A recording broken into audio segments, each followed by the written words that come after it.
आज 21 जून विश्व योग दिवस, भारत की सर्वश्रेष्ठ प्राचीन से प्राचीन विरासत जो सारे दुनिया को भारत से प्राप्त हुई है वो है योग। और ये योग स्वयं भगवान ने श्रीमद् भगवत गीता में अर्जुन को सिखाया था कि जिसके माध्यम से कहा कि हे अर्जुन, इस योग को साधने से ही तुम राजाओं के राजा बन जाओगे। इसीलिए श्रीमद् भगवत गीता को युद्ध शास्त्र नहीं कहा जाता है, योग शास्त्र कहा जाता है, जिसमें करीबन 100 के लगभग श्लोक योग से संबंधित है और युद्ध से संबंधित सिर्फ 15-20 श्लोक है। तो क्यों नहीं ये जो विरासत हम जो दुनिया को देते हैं, आज हम अपने जीवन के अंदर भी उसको धारण करें, उसको अमल करें, क्योंकि ये योग मनुष्य जीवन के अंदर संतुलन को ले आता है। जितने भी आसन दिखाए गए हैं, चाहे वो पद्मासन हो, शीर्षासन हो, शवासन हो या और भी अनेक जो आसन दिखाए हैं, वहां शारीरिक संतुलन तो मनुष्य ले आता है और शारीरिक संतुलन से शरीर को अनेक बेनिफिट्स मिलते हैं, प्राप्त होते हैं। शरीर हमारा स्वस्थ जरूर रहता है, परंतु आज दुनिया में जिस प्रकार की क्राइसिस चल रही है, उसमें देखा जाता कि मनुष्य का मानसिक संतुलन बिगड़ता जा रहा है और मानसिक असंतुलन के कारण ही अनेक प्रकार के प्रॉब्लम्स उसके जीवन में, उसके रिलेशनशिप में, उसके व्यवहार में, और वहां तक कि वो मानसिक असंतुलन उसके फिजिकल हेल्थ पर भी इफेक्ट करता है। आज मनुष्य की इम्यूनिटी जो है वो कम होने लगती है क्योंकि मन कमजोर पड़ गया है। तो इसीलिए भगवान ने जब अर्जुन को राजयोग सिखाया और कहा कि इसी योग से तुम राजाओं के राजा बनेंगे, अर्थात ये योग कोई दैहिक स्मृति के अभ्यास के आधार पर नहीं है, लेकिन राजयोग माना हम अपनी मनस्थिति को आत्मिक स्थिति में स्थित करते हैं। एक है बॉडी कॉन्शियसनेस, एक है सोल कॉन्शियसनेस। जब व्यक्ति बॉडी कॉन्शियसनेस में है तो टेंडेंसी ये होती है ईगो कॉन्शियसनेस की तरफ जाने की, लेकिन जब सोल कॉन्शियसनेस होता है तो व्यक्ति की आंतरिक संतुलन की स्थिति बढ़ जाती है, उसकी मेंटल इम्यूनिटी बढ़ जाती है, स्पिरिचुअल इम्यूनिटी बढ़ जाती है।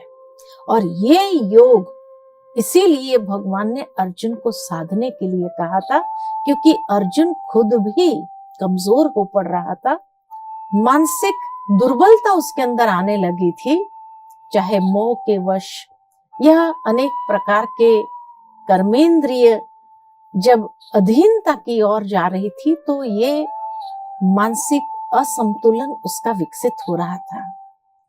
तो आज की प्रेजेंट क्राइसिस के अंदर भी हम ये देखते हैं कि फिजिकल आसन कोई भी व्यक्ति कर ले, बेनिफिट जरूर है, लेकिन आवश्यकता है कि अपने मन को संतुलित बनाने के लिए। तो राजयोग क्या है? राजयोग अर्थात अपने कर्मेंद्रिय को सुसंस्कृत करने का एक विज्ञान, इट इज अ साइंस, कि जिस साइंस के माध्यम से हम मन को सशक्त करते हैं। इंद्रियां जितनी सुसंस्कृत होती है, उतना मन हमारा सहज स्वाभाविक रीति से सशक्त बनने लगता है। दूसरा ये भी कहा गया है कि राजयोग एक मन को मित्र बनाने की कला है। तो it is an art and a science. मन को मित्र बनाने की कला अर्थात मन के अंदर पॉजिटिव ऊर्जा को विकसित करना, क्योंकि जितना मन के अंदर नकारात्मक विचार चलते हैं तो नेचुरल है कि मन अपना ही शत्रु बन जाता है। परंतु जब मन के अंदर पॉजिटिव ऊर्जा को विकसित करते हैं, उतना मन हमारा मित्र बनने लगता है। तो एक तरफ मन को मित्र बनाने की कला, एक तरफ ये इंद्रियों को सुसंस्कृत करने का एक विज्ञान, यानी एक साइंटिफिक तरीके से हम अपनी इंद्रियों के ऊपर अधिकार प्राप्त करते हैं। अब इस राजयोग के अभ्यास से हमारे जीवन के अंदर क्या प्राप्ति, क्या फायदे होते हैं? क्योंकि इंसान का मन वही करने के लिए प्रेरित होता है जहां से कुछ प्राप्ति होती है, जहां से कुछ फायदे होते हैं। तो राजयोग को साधने से हमारे मन की एकाग्रता बढ़ती है, बुद्धि की स्थिरता आती है, कर्म में कुशलता आती है, व्यवहारों में शुद्धि आती है, भावनाओं में निर्मलता आती है और संबंधों में सुमधुरता आती है। बताओ, इतने फायदे हो तो कौन इंसान न करना चाहे इस योग की अभ्यास को। साथ ही साथ कहा जाता है कि हमारी वृत्ति निरंतर सकारात्मक दिशा की ओर बढ़ती है, जिसके कारण हमारी मनोस्थिति सकारात्मक बनने लगती है। साथ ही साथ आज मनुष्य की मानसिक असंतुलन की स्थिति इसलिए आती है क्योंकि उसके जीवन के अंदर भावनात्मक असंतुलन आ गया है। तो राजयोग हमें भावनात्मक रूप से संतुलित करता है, सशक्त मानसिकता हमारी बनने लगती है, पावरफुल एम्पावर्ड मेंटालिटी बनती है, जिससे नेचुरल है एक तनाव मुक्त जीवन हम जी सकते हैं। सुव्यवस्थित आंतरिक संसाधन, हमारे इंटरनल रिसोर्सेज जितने भी है, चाहे physical resources, mental resources, emotional resources, spiritual resources हमारे विकसित होने लगते हैं और उसी से ही व्यक्ति की पर्सनालिटी, टोटल पर्सनालिटी एक स्वस्थ पर्सनालिटी बनने लगती है। तो जिसको कहा जाए कि जो हमारे भीतर की मैकेनिज्म है, इस भीतर की मैकेनिज्म को बहुत सुंदर बना देता है। लेकिन अगर देखा जाए तो योग सिर्फ कुछ समय या एक दिन, आज इंटरनेशनल योगा डे है इसलिए एक दिन योग करने से इतने प्राप्ति नहीं होती है, इतने फायदे नहीं होते हैं। योग को एक जीवन शैली बनाने की आवश्यकता है। आज की दुनिया के अंदर कई लोग पतंजलि के अष्टांग योग को भी फॉलो करने का प्रयत्न करते हैं, लेकिन इसीलिए उसमें भी विशेष करके आसन और प्राणायाम को ले लेते हैं। लेकिन उसके अष्टांग योग में जो 8 पंख उसके बताए हैं, तो बाकी सब पंख को छोड़ करके आसन और प्राणायाम खाली ले लिया तो उससे तो प्राप्ति नहीं जितनी होनी चाहिए उतनी नहीं होती है। तो इसीलिए संपूर्ण रीति से प्राप्ति अगर व्यक्ति करना चाहे तो ये योग को एक जीवन शैली बनाना आवश्यक है।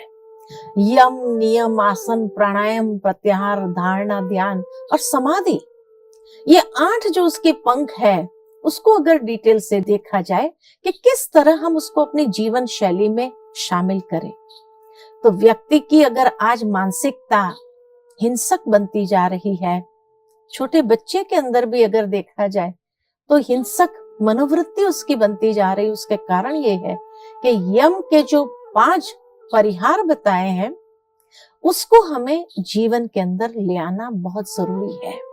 और इसी बात को महात्मा गांधी जी ने भी विशेष स्ट्रेस किया था, जोर दिया था।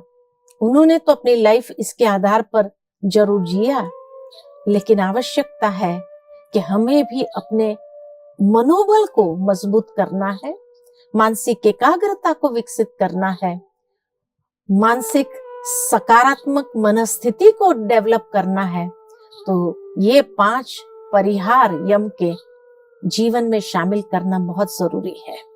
अहिंसा, सत्य, अस्तेय, ब्रह्मचर्य और अपरिग्रह, ये 5 परिहार यम के जीवन शैली में जरूर शामिल करें। नियम में 5 धार्मिक क्रिया बताई है। सबसे पहली पवित्रता, जो शरीर, वस्त्र, स्थान, आहार, सब बातों की पवित्रता को जीवन में शामिल करने की आवश्यकता है। दूसरा, आंतरिक सद्गुण जो आवश्यक है, या जो सभी गुणों के राजा माना गया है, वो है संतोष। जितना मन इधर उधर भटकता है, उसका कारण ये है, कहीं ना कहीं आसक्ति के पीछे मन भाग रहा है। आंतरिक सैटिस्फैक्शन, आंतरिक संतोष व्यक्ति के जीवन में नहीं है। जब पवित्रता, संतोष है, तो तपस्या, यही एक तपस्या माने ये नहीं कि कोई ऋषि मुनि की तरह हमें जंगल में जाकर के तप करने की जरूरत है। तपस्या माना ही कोई भी कार्य करे उसमें दृढ़ता हो, ये तप है। चौथा, नित्य स्वाध्याय करने की आवश्यकता है। ज्ञान का मनन चिंतन, ज्ञान का प्रवाह हमारे जीवन के अंदर नित्य चलता हो।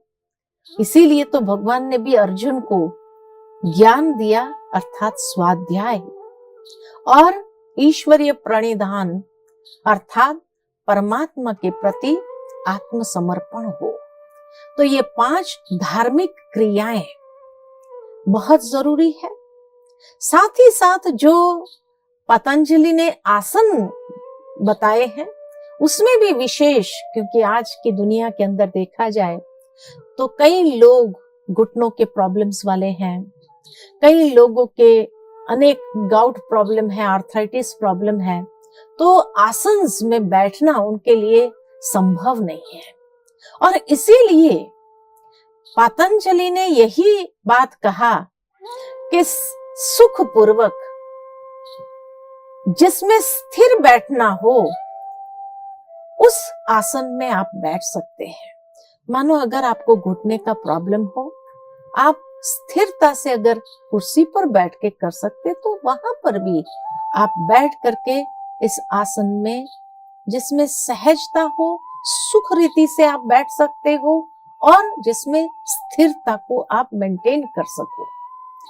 इसलिए कहा स्थिरम सुखामासनम, अर्थात सुखपूर्वक सहज रीति से स्थिर बैठना। साथ ही साथ प्राणायाम जो कहा, तो प्राणायाम अर्थात मनुष्य आत्मा पर जो अज्ञानता का पर्दा है, उसका नाश करना है तथा मन की चंचलता को मिटाना है। ये प्राणायाम मनुष्य तभी कहते हैं कि जब व्यक्ति प्राणायाम करता है, श्वास की क्रियाएं करता है, तो उस समय उसकी मन की एकाग्रता विकसित होती है। वास्तव में सहजता से अगर देखा जाए कि हर कोई ये प्राणायाम नहीं कर सकता है फिजिकली, तो जितना ज्ञान का उदय मन के अंदर होने दे, अज्ञानता का पर्दा हटता जाता है, उसका नाश होता जाता है, तो मन की चंचलता आपे ही समाप्त होने लगती है। उसी का नाम प्राणायाम है। फिर आगे कहा प्रत्याहार, अर्थात इंद्रिय निग्रह, बाहरी वस्तुओं से इंद्रियों को अंदर की ओर मोड़ना, अर्थात आत्म स्थिति में मन को स्थित करने की बात है।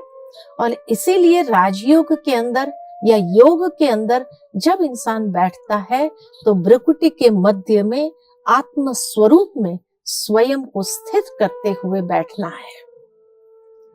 और आगे बताए धारणा। धारणा का मतलब है एकाग्रता, एक ही लक्ष्य पर एकाग्र होना। जीवन के अंदर धर्म अर्थात श्रेष्ठ आचरण, श्रेष्ठ धारणा, और उस श्रेष्ठ धारणा के लिए एकाग्रता की बहुत आवश्यकता है। क्योंकि कोई भी व्यक्ति जब जीवन का श्रेष्ठतम लक्ष्य को प्राप्त करना चाहता है, तो उसके लिए मन की एकाग्रता को विकसित करना बहुत जरूरी है। यही उसके जीवन की धारणा हो जाती है। आगे कहा अंतिम ध्यान और समाधि। जब ध्यान में इंसान बैठता है, आत्म स्थिति में मन को स्थिर करता है, तब उसकी दृष्टि और मन को स्थिर करना है। ध्यान का मतलब ही है जहां हम स्थिर करते हुए अपने दृष्टि को कोई भी एक स्थान पर, एक बिंदु पर, परमात्मा पर केंद्रित करें और उसी के आधार पर मन को स्थिर करें, और तब वो समाधि की अवस्था अर्थात जहां निर्संकल्प स्थिति हमारी सहज बन जाती है। तो इसीलिए ये अष्टांग योग के जो 8 पांखे हैं उसको भी अपने जीवन के अंदर शामिल करना जरूरी है। ये योग दिवस हमें प्रेरित करता है, क्योंकि खाली एक दिन हम योगा एक्सरसाइज कर ले, प्राणायाम कर ले, उससे वो प्राप्ति नहीं होंगी। लेकिन जब ये अष्टांग योग का अभ्यास करते हैं तो जीवन के अंदर जो प्राप्ति करना चाहते हैं उस प्राप्ति को हम कर सकते हैं। और तभी कहा गया कि राजयोग भारत का सर्वश्रेष्ठ योग है। कैसे? तो ये सभी योगों का राजा है। अनेक प्रकार के योग भगवान ने गीता में अर्जुन को सिखाया। दूसरे अध्याय में सांख्य योग या ज्ञान योग, बुद्धि योग की बातें की। तीसरे अध्याय में कर्म योग की बातें की। चौथे अध्याय में संन्यास योग की भी बातें की। 5वें अध्याय के अंदर फिर उसको ध्यान योग की ओर प्रेरित करते हैं। और इस तरह आगे देखा जाए तो भक्ति योग की बातें भी की, समत्व योग के लिए कहा गया। तो ये सारे योग राजयोग के अंदर समाये हुए हैं। समझ से ही व्यक्ति अपने मन को शांत भी कर सकता है, स्थिर भी कर सकता है। और बुद्धि को एकाग्र करना है। बुद्धि हमारे अंतरचक्षु है। अंतरचक्षु से स्वयं को देखना है। उसके लिए कोई कर्म छोड़ने की आवश्यकता नहीं है, लेकिन कर्म के अंदर यही एकाग्रता को अगर शामिल कर दिया जाए तब व्यक्ति यथार्थ कर्म योगी बन जाता है। उसका हर कर्म कुशलता वाला होगा, व्यवहार कुशल बनने लगता है। संन्यास योग जो कहा अर्थात कि बुरी वृत्तियों के संन्यास करना है। कर्म में जो बुरी वृत्ति आ जाती है उन बुरी वृत्तियों का संन्यास करना है, तब हमारा ध्यान सहजता से ईश्वर में लग सकता है। और इसी को भक्ति योग भी कहा गया है। भक्ति योग अर्थात परमात्मा से इतना गहरा रिश्ता, इतना गहरा प्यार, जैसे मीराबाई का प्यार था, नरसिंह मेहता का प्यार था, ऐसा प्यार जब हम ईश्वर के साथ जोड़ देते हैं तो ध्यान करना सहज हो जाता, क्योंकि मनुष्य का मन वही एकाग्र होता है जहां उसका प्यार होता है। साथ ही साथ जो आसंस बताए हैं, हठ आसंस, हठ अर्थात दृढ़ता, और आसंस अर्थात कि जिस आसंस के अंदर एक संतुलन लाने की आवश्यकता है, इसीलिए उसको समत्व योग भी कहा गया है। तो बैलेंस, योग माना ही बैलेंस जीवन के अंदर। ये सारे योग के भीतर भी एक बैलेंस लाने की जरूरत है। साथ ही साथ जो फिजिकल एक्सरसाइज व्यक्ति करता है, शीर्षासन तो कर लेता, लेकिन सिर के अंदर मन का एक संतुलन हो। शवासन व्यक्ति कर लेता है, शव जैसा आसन, शव जैसा आसन अर्थात कि एक डेथ पोस्चर की तरह। लेकिन वास्तव में भगवान कहते हैं जब नष्ट मोह या आसक्ति से ऊपर उठते हैं या अपरिग्रह व्यक्ति के जीवन में आता है, तब एक डिटैचमेंट सहज अनुभव कर सकता है।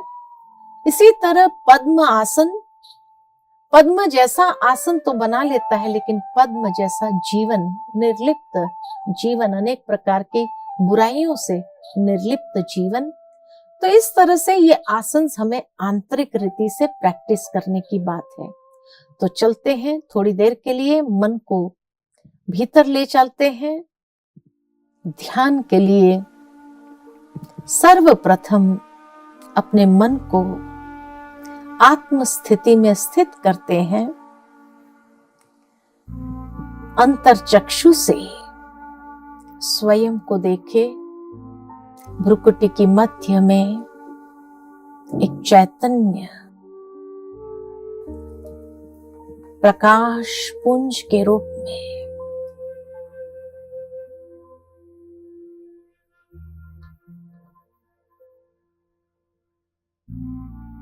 मन शांत, बुद्धि शीतल, स्थिरता है।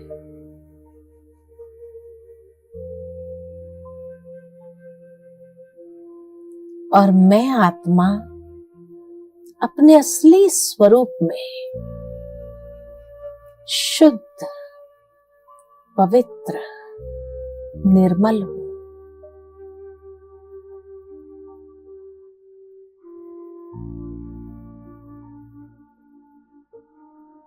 मैं आत्मा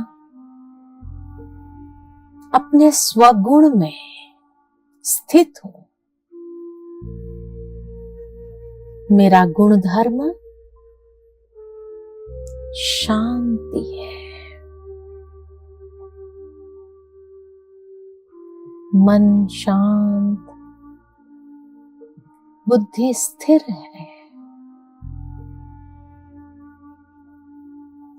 और इस शांति की ऊर्जा को अपने रोम रोम में प्रवाहित होने देती हूं। इसी शांति में प्रसन्नता है। मैं आत्मा आनंद स्वरूप,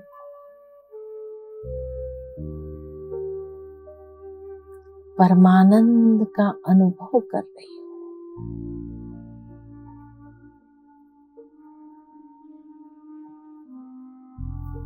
कितनी सुंदर अनुभूति है ये।